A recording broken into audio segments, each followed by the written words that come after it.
시청자 여러분 안녕하십니까? 행복한 미래를 여는 방송 복지TV 뉴스입니다. 어린이집 안전공제회가 전국의 어린이집을 대상으로 안전관리 컨설팅을 실시한 결과 어린이집의 누전 차단기나 소화기 관리 등이 미흡한 것으로 나타났습니다. 자칫 화재로 이어질 수도 있어 주의가 필요하다는 지적입니다. 정유림 기자입니다. 2013년도에 접수된 어린이집 영유아 사고 가운데 실내에서 발생한 사고가 전체의 80%에 육박하는 것으로 드러났습니다. 올해 본격적으로 어린이집 안전관리 컨설팅 사업을 시행하고 있는 어린이집 안전공제회에 따르면 많은 어린이집이 보육 분야와 화재 관련 시설에 대해 가장 많이 점검받고 싶어 했습니다. 보육 분야에서는 70%에 가까운 어린이집이 전선 관리와 위험물 관리를 제대로 하지 못한 것으로 드러났고, 소방 분야에서는 소화기를 눈에 띄지 않는 곳에 보관하거나 내부재가 굳어 있었습니다.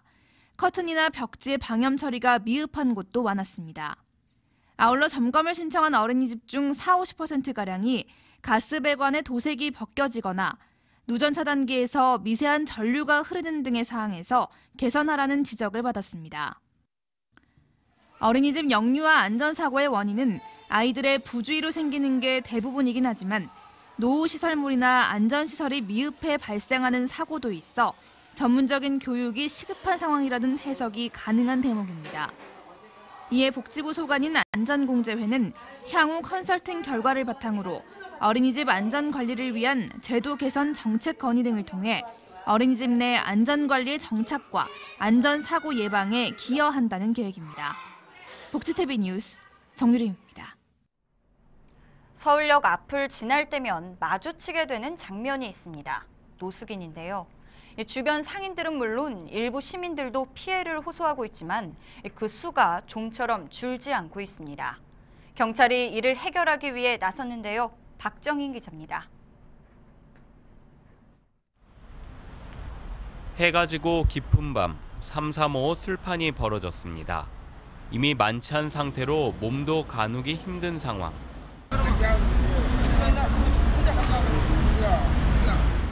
그래도 술이 모자라면 돈을 빌리기 위해 나서기도 합니다. 1,000원짜리 하나도 없어서 1,000원만. 지하도는 자리를 펴고 누운 노숙인들로 가득 찼습니다. 이슬 맞잖아. 이슬. 날이 밝은 서울역 광장. 요즘에는 날도 더워지면서 코를 찌르는 냄새까지 진동합니다. 주변 상인들은 거리를 점령한 노숙인 탓에 장사가 안 된다며 울상입니다.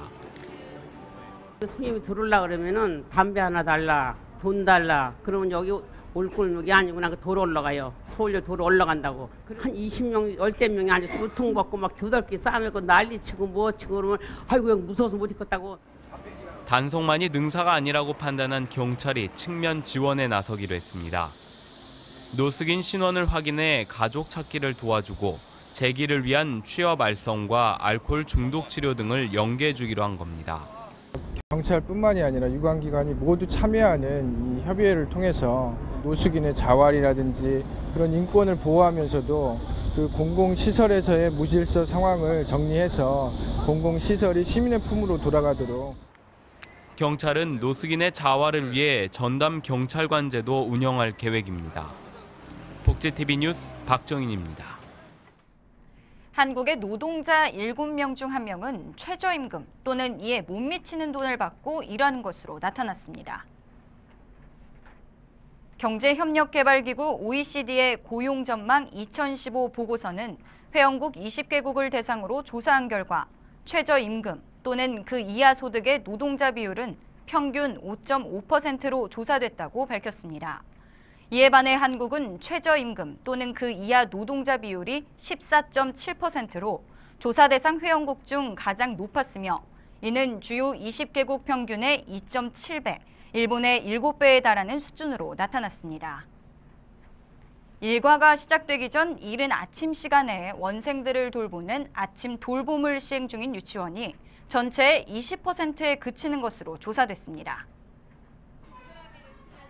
지난해 육아정책연구소가 전국의 유치원과 어린이집 원장, 교사를 상대로 설문조사한 결과를 보면 조사 대상 유치원 524곳 중 일과 시작 전 아침 돌봄을 진행하는 곳은 20%인 105곳 뿐이었습니다.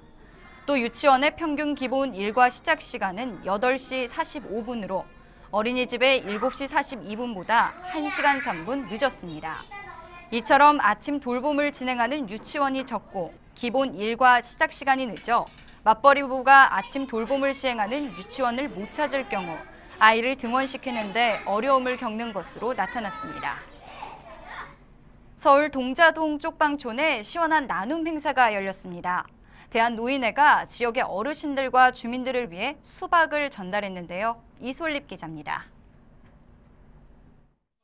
찜통 더위 속 한입 베어 물면 잠시나마 더위를 잊게 해주는 여름 대표 과일 수박. 서울 동자동 쪽방촌에서 수박 나눔 행사가 열렸습니다. 이번 행사는 대한노인회가 열악한 환경에서 힘든 여름을 보내고 있을 쪽방촌 주민과 어르신들을 위해 마련했습니다. 이게 우리가 베푸는 것 같지만은 실제로 베품을 받는 우리라고 생각해요. 우리가 베푸는 우리가 훨씬 더 행복해요. 여기 많은 분들이 한번 보세요. 얼마나 행복한 모습인가. 우리가 나눔과 베품을 통해서 행복한 사회를 만든다. 이게 대한노인회가 할 일이고 대한민국 그렇게 만들고자 하는 겁니다. 그래서 이날은 나눔 행사에 앞서 밴드 공연 등이 이어졌고 노인지원재단을 비롯한 단체들의 후원으로 준비된 수박을 비롯한 참외와 찐빵 등 먹을거리를 전달했습니다. 푹 찌는 무더위 속에 이어진 나눔 행사. 이들에게 달콤하고 시원했던 한여름날의 추억으로 남길 기대해봅니다. 복지TV 뉴스 이솔립입니다. 경기도 내 군인 아파트에 처음으로 작은 도서관이 문을 열었습니다. 지역 주민이라면 누구나 이용할 수 있는데요. 이곳에 육아 나눔터도 함께 개소해 지역 공동체가 활성화될 것으로 기대됩니다. 김소영 기자입니다. 아이들이 좋아하는 동화책부터 어른들이 주로 읽는 교양서적까지 작지만 알찬 도서 300권으로 채워진 이곳은 경기도 양평 24단에 위치한 충정아파트 작은 도서관입니다. 편하게 책을 볼 수 있도록 책마다 번호가 붙어 있고 푹신한 독서방도 갖춰져 있습니다. 한쪽에는 아이들이 놀 수 있는 육아 나눔터와 수유실도 함께 문을 열었습니다. 도서관은 학교에서만 이용할 수 있는데 이렇게 아파트에서 이렇게 생겨서 너무 좋고 또 놀이방이라는 게 생겨서 이제 동생들 같은 경우는 그 놀이방 이용할 수 있어서 너무 좋은 것 같아요. 이날 개소한 작은 도서관은 경기도가 문화시설과 동떨어진 군인 아파트에 정보문화 서비스를 제공하기 위해 설치한 첫 시설입니다. 앞으로 군가족뿐만 아니라 인근 주민도 함께 이용할 수 있어 지역 공동체의 모범이 될 전망입니다. 도는 이번 사업의 사업비 절반을 지원하고 도서관 운영자에게는 관련 자격 취득 수강료를 지원할 예정입니다. 독서 문화를 즐길 여지가 이 전방에 나와 있는 군인 가족들은 너무 없기 때문에 독서 문화에 노출이 되고 더 훌륭한 가족으로 또 따뜻한 가족으로 커나갈 수 있다고 생각합니다. 경기도는 공동체 활성화의 거점이 될 작은 도서관과 따봉육아 나눔터를 2018년까지 가평, 포천, 파주 등 경기도 전역 20개 지역으로 확대 조성할 계획입니다. 복지TV 뉴스 김소연입니다.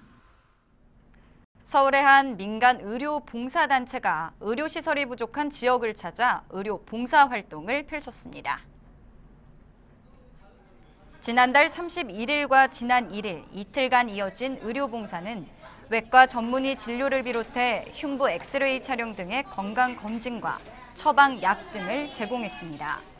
또 이들은 지역 내 독거노인과 장애인을 위한 다양한 봉사활동도 함께 진행했습니다.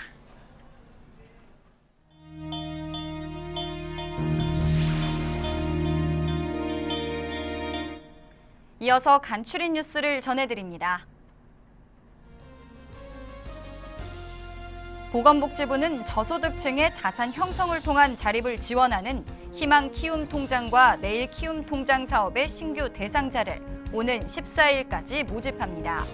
가입을 희망하는 기초생활수급가구와 차상위 계층 등은 읍면동 주민센터를 방문해 신청하면 됩니다. 2015 국제사이클연맹 장애인 사이클 세계 선수권 대회가 5일간의 열전을 마무리했습니다. 전 세계 48개국 400여 명의 선수단이 참가한 대회에서 한국은 총 9명의 선수단이 참가했으며 대회 결과 입상에 오르지는 못했으나 이도현 선수와 전미경 선수가 랭킹 포인트를 획득해 2016 리우데자네이루 패럴림픽 출전 전망을 밝혔습니다. 한국장애인개발원이 신규 안마 기법의 이해를 주제로 8월 5일부터 7일까지 안마 수련교사 직무 연수를 실시합니다. 한국장애인개발원의 중증장애인 직업재활 지원 사업의 일환으로 마련된 이번 교육에는 전국의 직업능력개발훈련기관 안마 수련교사 35명이 참가합니다. 한국장애인고용공단은 대학생 자녀를 둔 장애인 근로자를 선발해 장학금을 지원합니다. 선발된 가정에는 200만 원의 장학금이 지급될 예정이며 신청 기간은 오는 12일까지로 접수에 관한 자세한 내용은 한국장애인고용공단에 문의하시면 됩니다. 서울시가 전월세 보증금의 30%를 최대 4,500만 원까지 최장 6년간 무이자로 지원하는 장기 안심주택을 500가구 추가 공급하기로 했습니다. 지원 대상은 모집 공고일 기준으로 서울에 거주하는 무주택 세대 구성원으로 도시 근로자 가구당 평균 소득액의 70% 이하인 가구이며 접수는 오는 10일부터 14일까지 SH공사 홈페이지에서 신청할 수 있습니다. 대구시는 휠체어를 사용해야 하는 거동이 불편한 교통약자를 위해 슬로프형 특장차 9대를 증차해 운행을 시작했습니다. 시는 지난해 특장차 11대 도입에 이어 이번에는 슬로프형 특장차 9대를 추가 증차해 총 112대를 운행합니다. 지난 2일 오전 서울 노원구의 한 아파트에서 장애인 부부가 숨진 채 발견됐습니다. 노원경찰서는 발견 당시 시각장애인 남편 김모 씨는 흉기로 온몸이 10여 군데 찔려 있었고 지체장애인 아내 김모 씨는 목을 맨 상태였다고 밝혔습니다. 경찰은 김 씨 부부가 사망한 지 1, 2일 지난 것으로 추정하고 있으며 정확한 사망 경위를 조사 중입니다.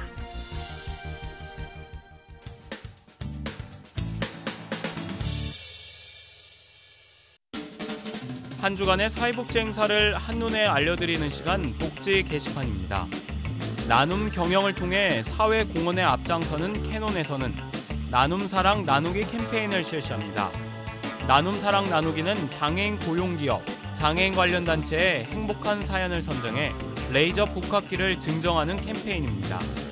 자세한 사항은 캐논코리아 비즈니스 솔루션으로 문의하시기 바랍니다. 현대차 정몽구재단에서는 서울시와 함께 문화 다양성 증진 영상기획안 공모전을 실시합니다. 이번 공모전은 한국 문화와 다른 문화 간의 차이가 나는 부분을 제시하고 다름이 틀림이 아니기에 서로 존중하고 배려해 지내야 한다는 핵심 메시지를 담아야 합니다. 자세한 사항은 현대차 정몽구재단으로 문의하시기 바랍니다. 지금까지 복지 게시판이었습니다. 이야기가 있는 시간, 오늘의 영상 함께 보시죠. 요즘 찜통 더위 때문에 많이 힘드시죠? 국민안전처가 8월 3일 발표한 자료에 따르면 더운 날씨 때문에 벌써 6명이나 사망했다고 합니다. 또 442명에 달하는 사람들이 병원 치료를 받거나 받고 있다고도 하는데요. 한낮에는 야외 작업이나 외출을 자제하고 물을 자주 마시는 등 건강관리에 조금 더 신경 써보는 건 어떨까요? 여름 휴가철, 야외에서 음식 조리해 드시는 경우 많으시죠. 하지만 무더위 속 음식이 상하기 쉬워서 식중독 위험도 커지는 때입니다. 식품의약품안전처는 식중독 예방 요령과 식자재 보관법 등을 제공하는 식중독 예방 홍보 사이트를 운영하고 있는데요. 휴가 전 참고해 보시면 좋을 것 같습니다. 이상으로 복지TV 뉴스를 마칩니다. 시청해 주신 여러분 고맙습니다.